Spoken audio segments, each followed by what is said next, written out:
5 seconds. Comments. I should therefore like Parliament to remember these basic things.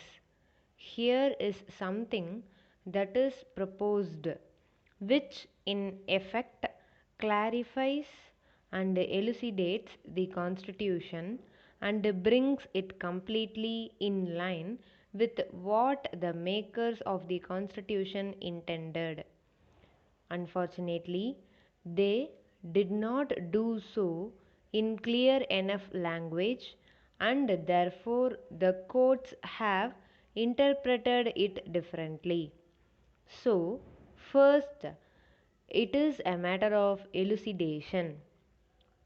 Secondly, it is wrong to say that we are suggesting any arbitrary action, any confiscatory action, or any expropriatory action.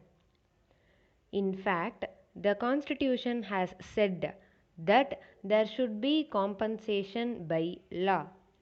But it is true that the quantum of compensation will be determined by the legislature.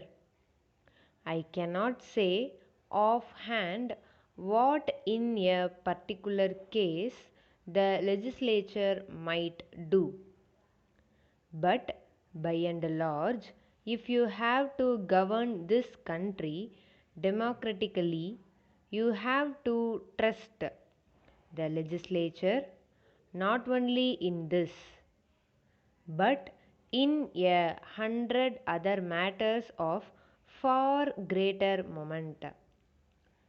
This legislature might decide on some far reaching change affecting perhaps a question of such magnitude as war and peace. Surely the Supreme Court will not decide that.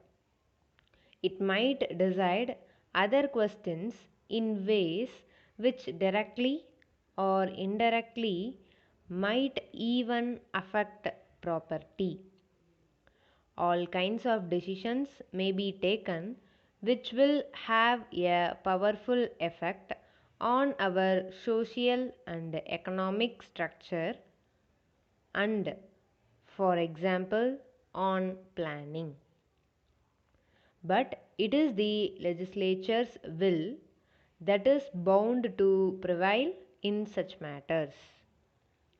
There is no way out of it. It seems to me a basically wrong approach to single out this question of compensation and to take it out of the purview of the legislature in the sense of somebody else revising the legislature's decision.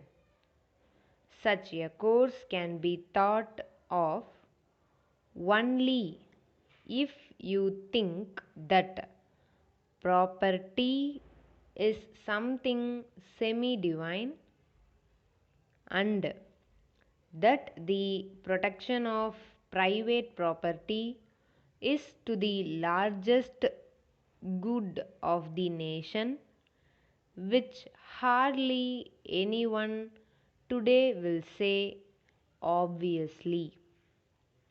I do not know how I can deal with these fears and apprehensions. There is no remedy for fear except the absence of fear. Today, in the larger world context, nations are afraid, and because they are afraid, they often say and do the wrong things. Things thus get worse. I do not know what we shall do about it in the international sphere. Some people in this country and some outside have all manner of apprehension on this vital issue.